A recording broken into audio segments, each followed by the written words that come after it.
My dear friends and professionalist, I am Uday Singh advocate speaking. ನೀವೆಲ್ಲರೂ ಸಹ ನನ್ನ ಚಾನಲನ್ನು ನೋಡ್ತಾ ಇದ್ದೀರಿ ಅಂತ ನಾನು ಅಂದ್ಕೊಂಡಿದ್ದೀನಿ. ಶೇರ್ ಮಾಡಿ, ಲೈಕ್ ಮಾಡಿ, ಕಮೆಂಟ್ ಮಾಡಿ, ಮತ್ತು ನನ್ನ ಚಾನಲ್ಗೆ ಇನ್ನೂ ಯಾರ್ಯಾರು ಸಬ್ಸ್ಕ್ರೈಬ್ ಆಗಿಲ್ಲ ನೀವೆಲ್ಲರೂ ಸಬ್ಸ್ಕ್ರೈಬ್ ಆಗಬೇಕಂತ ಕೇಳ್ಕೊಳ್ತಾ, ಸೊ ಇವತ್ತು ನಾನು ಇನ್ನೊಂದು ವಿಷಯವನ್ನು ತೆಗೆದುಕೊಂಡು ನಿಮ್ಮ ಮುಂದೆ ಬಂದಿದ್ದೀನಿ. ಇವತ್ತು ನಾನು ಆಯ್ಕೆ ಮಾಡ್ಕೊಂಡಿರ್ತಕ್ಕಂಥ ವಿಷಯ ಅಂತಂದ್ರೆ, ಪ್ರತಿಕೂಲ ಸ್ವಾಧೀನತ್ವದ ಆಧಾರದ ಮೇಲೆ ಯಾವುದೇ ಬಾಡಿಗೆದಾರ ಎಂದಿಗೂ ಸಹ ತಾನು ಮಾಲೀಕರಾಗಲಿಕ್ಕೆ ಸಾಧ್ಯವಿಲ್ಲ. ಇದು ಸುಪ್ರೀಂ ಕೋರ್ಟಿನ ಒಂದು ಮಹತ್ವಪೂರ್ಣವಾದಂಥ ನಿರ್ಣಯ, ತೀರ್ಪು.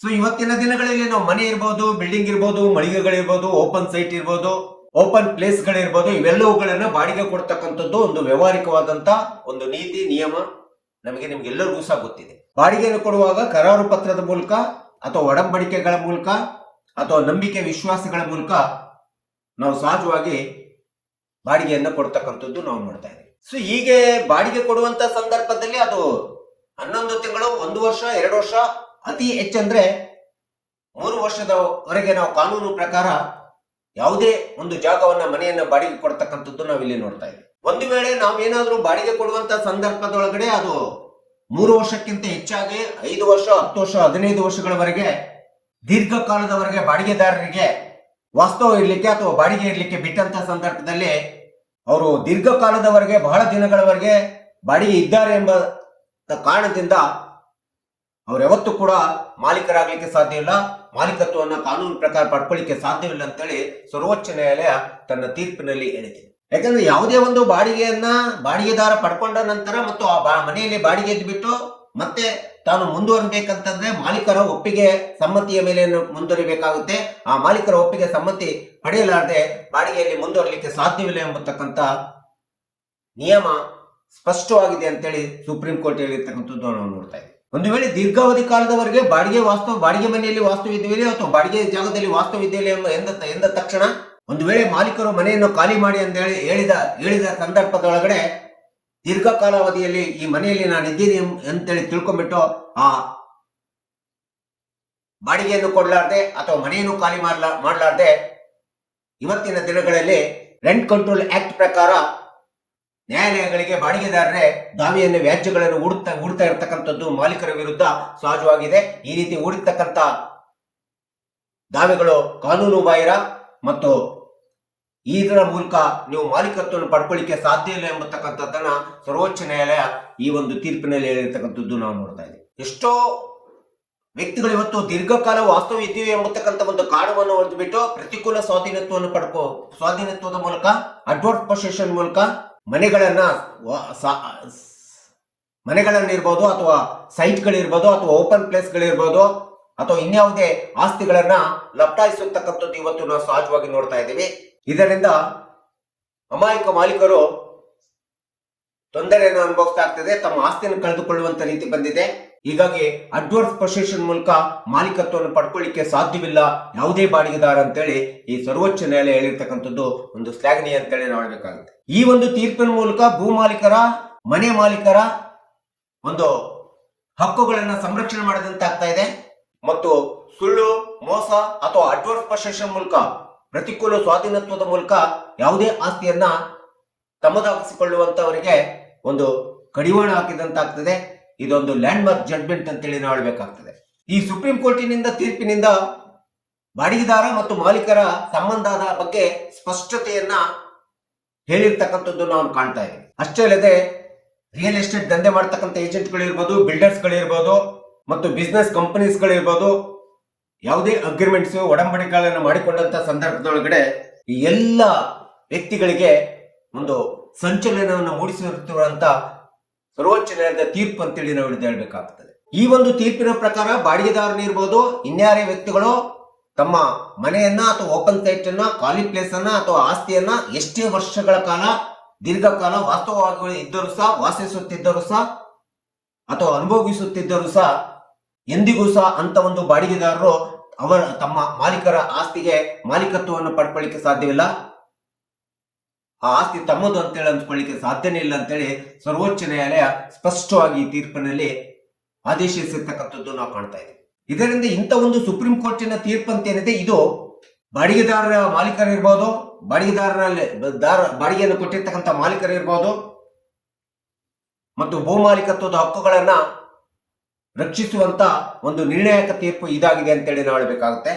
ಯಾವುದೇ ಒಬ್ಬ ಬಾಡಿಗೆದಾರ ಮಾಲೀಕರ ಒಪ್ಪಿಗೆ ಸಮ್ಮತಿ ಇಲ್ಲದೆ ಬಾಡಿಗೆಯಲ್ಲಿ ಮುಂದುವರಲಿಕ್ಕೆ ಅವಕಾಶವಿರೋದಿಲ್ಲ. ಇದು ಬಾಡಿಗೆ ನಿಯಂತ್ರಣ ಕಾಯ್ದೆಯ ಸ್ಪಷ್ಟವಾದಂತಹ ಒಂದು ನಿಯಮವಾಗಿದೆ.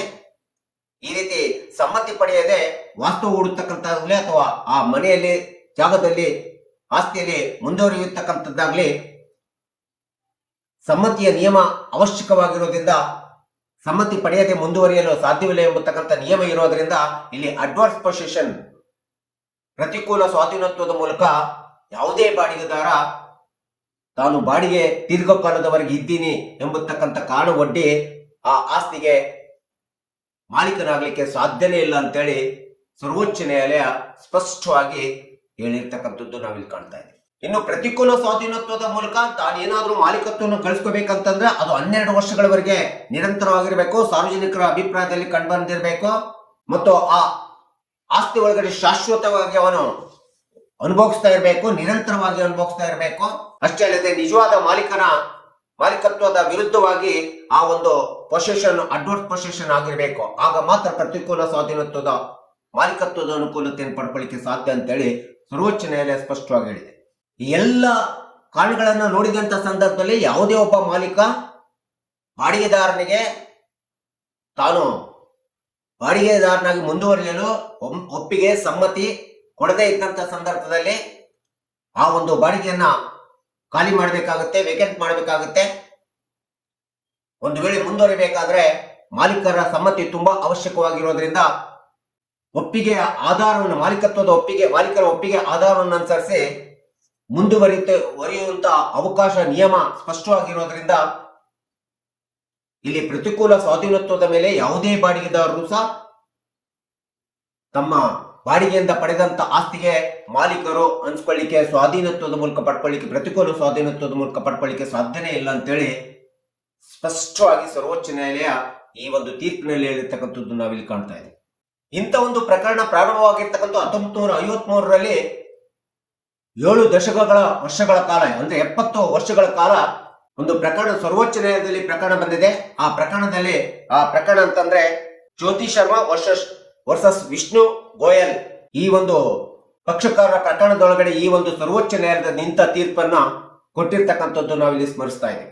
ಸುಪ್ರೀಂ ಕೋರ್ಟಿನ ಏಕಸದನ ನ್ಯಾಯಾಧೀಶರ ಪೀಠವಾಗಿರ್ತಕ್ಕಂಥ JK ಪರಮೇಶ್ವರಿ ಮತ್ತು K ವಿನೋದ್ ಚಂದ್ರನ್ ಎಂಬತಕ್ಕಂಥ ನ್ಯಾಯಮೂರ್ತಿಗಳು ಇಂಥ ಒಂದು ಲ್ಯಾಂಡ್ಮಾರ್ಕ್ ಜಡ್ಜ್ಮೆಂಟ್ ಅನ್ನ ಪ್ರತಿಕೂಲ ಸ್ವಾಧೀನತ್ವದ ಮೂಲಕ ಯಾವುದೇ ಬಾಡಿಗೆದಾರರಾಗ್ಲಿ ತಾನು ದೀರ್ಘಕಾಲದ ಒಳಗಡೆ ವಾಸ್ತು ಇದ್ದೀನಿ ಎಂಬತಕ್ಕಂಥ ಕಾರಣವನ್ನು ಒಡ್ಡಿ, ಕಾನೂನಿನ ನಿಯಮವನ್ನು ಒಡ್ಡಿ ಆ ಒಂದು ಭೂಮಿಯನ್ನ, ಮನೆಯನ್ನ, ಓಪನ್ ಪ್ಲೇಸ್ ಅನ್ನ, ಮಳಿಗೆಗಳನ್ನ ತಾನು ಮಾಲೀಕನಾಗಬೇಕು, ಮಾಲೀಕತ್ವವನ್ನು ಪಡ್ಕೊಳ್ಳಲಿಕ್ಕೆ ಪ್ರಯತ್ನ ಮಾಡಿದ್ರೆ ಕಾನೂನು ಪ್ರಕಾರ ಅದು ಸಾಧ್ಯವಿಲ್ಲ ಎಂಬತಕ್ಕಂಥದ್ದನ್ನು ಈ ಒಂದು ಸರ್ವೋಚ್ಚ ನ್ಯಾಯಾಲಯದ ಈ ನ್ಯಾಯಮೂರ್ತಿಗಳು ಹೇಳಿರ್ತಕ್ಕಂಥದ್ದನ್ನ ನಾವಿಲ್ಲಿ ನೋಡ್ಕೋಬೇಕಾಗಿದೆ.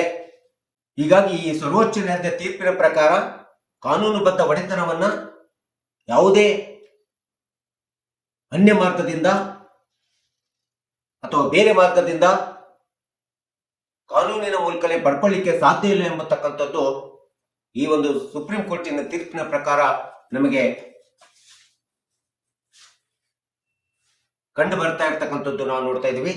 ಹೀಗಾಗಿ ಪ್ರತಿಕೂಲ ಸ್ವಾಧೀನತ್ವದ ಮೂಲಕ ಇವತ್ತಿನ ದಿನ ಎಷ್ಟೋ ಭೂಮಿ ಇರ್ಬೋದು, ಮನೆ ಇರ್ಬೋದು, ಓಪನ್ ಸೈಟ್ ಇರ್ಬೋದು, ಆಸ್ತಿಗಳಿರ್ಬೋದು, ಏನೋ ಅಡ್ವರ್ಸ್ ಪೊಸೆಷನ್ ಮೂಲಕ ಮಾಲೀಕತ್ವವನ್ನು ಪಡ್ಕೊಳ್ಳಿಕ್ಕೆ ವ್ಯಾಜ್ಯಗಳು, ಪ್ರಕರಣಗಳು ನ್ಯಾಯಾಲಯದಲ್ಲಿ ದಾಖಲೆ ಆಗ್ತಾ ಇದ್ವು.